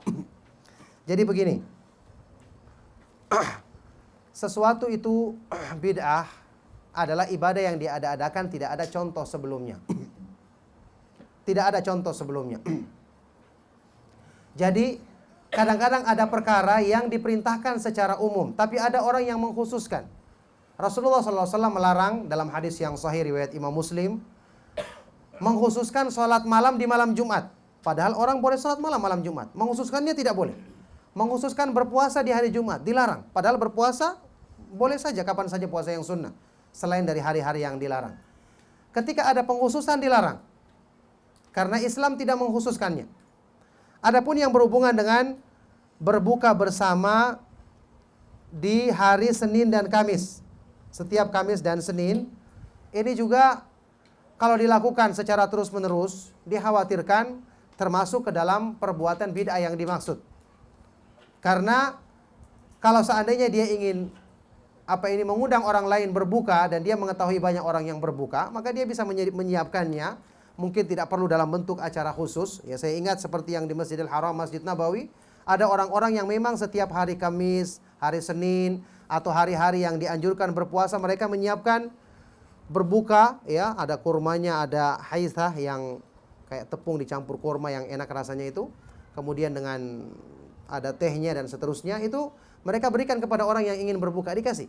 Cukup dengan seperti itu saja untuk kita bisa menghidupkan sunnah memberikan berbuka puasa bagi orang yang berpuasa. Kalau sekali-sekali mengadakan buka puasa bersama mungkin hanya sekedar duduk sama-sama, itu tidak mengapa. Tapi kalau sampai acaranya ini acara yang dikhususkan sampai seperti sesuatu yang terus-menerus dilakukan oleh Rasulullah SAW dan para sahabat, ini yang dikhawatirkan termasuk perbuatan bid'ah. Nah, manakah berdoa bersama yang ada dalilnya? Makmum mengaminkan imam yang memimpin seperti doa salat minta hujan, doa khutbah Jumat dan lain-lain. Ya ini doa khutbah Jumat, doa minta hujan, itu dalilnya. Itu hadisnya sahih. Kemudian perbuatan para sahabat, saya punya beberapa athar-athar yang sahih dalam masalah ini, disebutkan di dalam beberapa riwayat, mereka berdoa yang lain mengaminkan. Ini diperbolehkan. Yang dilarang itu berzikir bersama. Tidak pernah dicontohkan, karena berzikir itu masing-masing melakukannya. Ya, ini yang dilarang. Adapun kalau berdoa bersama, satu berdoa yang lain mengaminkan, itu diperbolehkan. Ini diperbolehkan dan dicontohkan dalam beberapa hadis Rasulullah SAW.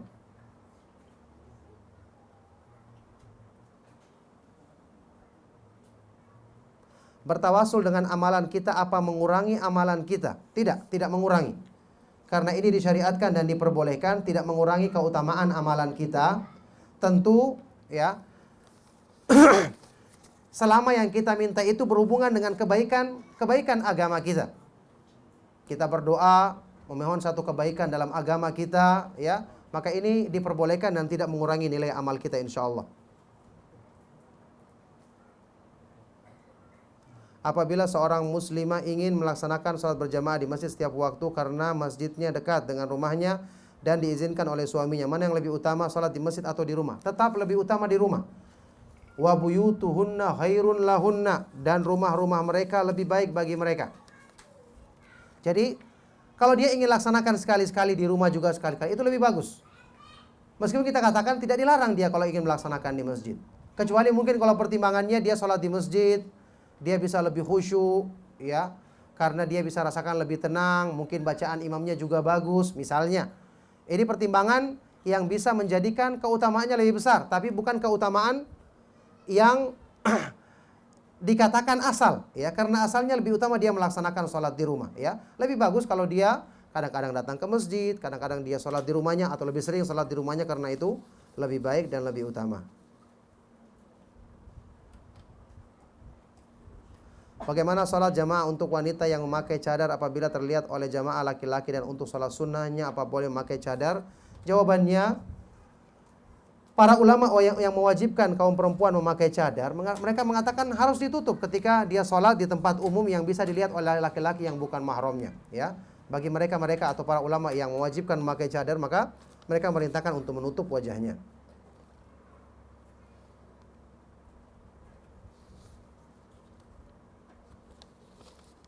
Ustaz, mohon kiat-kiat menasihati suami-suami yang masih merokok.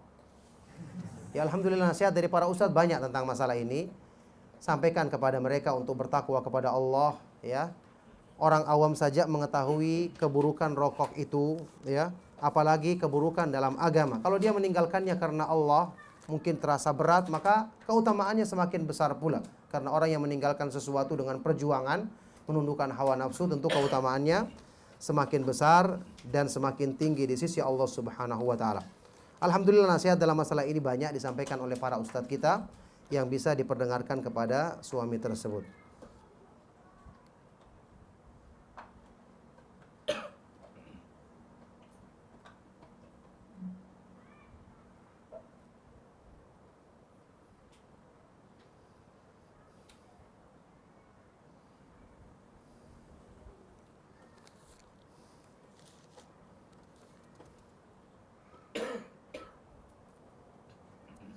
Hukum baca Al-Quran berjamaah ba'da salat subuh rutin. Membaca Al-Quran berjamaah ini juga yang tidak dibenarkan. Ini disebut sebagian dari para ulama seperti Imam Malik dibenci perbuatan seperti ini, karena Al-Quran itu dibaca untuk didengarkan, untuk direnungkan isinya. Kalau bacanya bersama-sama, apa yang didengarkan, kemudian yang salah bacaannya bagaimana akan diperbaiki, wong bacanya semua sama-sama. Jadi apa tujuannya? Yang benar itu kalau mau baca, satu baca sampai ayat sekian, lanjutkan lagi ini, sehingga waktu ini membaca yang lain dengar. Yang ini baca, yang ini mendengarkan. Sekaligus kalau ada yang salah bisa diluruskan, dikoreksi. Kalau semua baca, terus siapa yang dengar, siapa yang mengoreksi, siapa yang dikoreksi. Jadi ini bukanlah merupakan amal yang benar. Kurban untuk orang tua yang sudah meninggal, ini diperbolehkan karena ada hadis yang menyebutkannya. Anak boleh berkurban untuk orang tuanya yang sudah meninggal sebagai sedekah bagi mereka.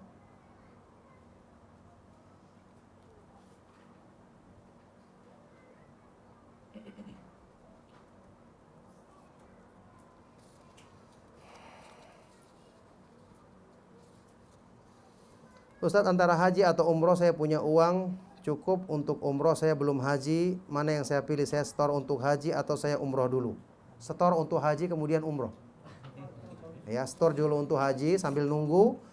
Kalau ada kelebihan, maka laksanakan umroh. Nah, makanya saat ini yang saya anjurkan adalah setor dulu untuk haji, daftarkan.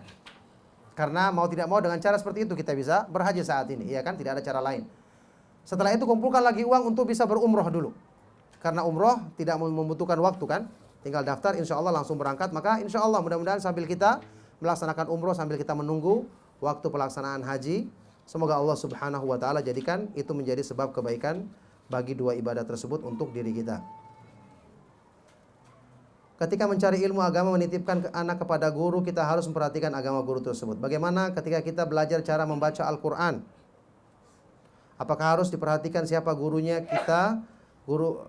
Karena kebanyakan guru yang bagus dalam mengajarkan cara membaca Al-Quran bukan dari ahlu sunnah.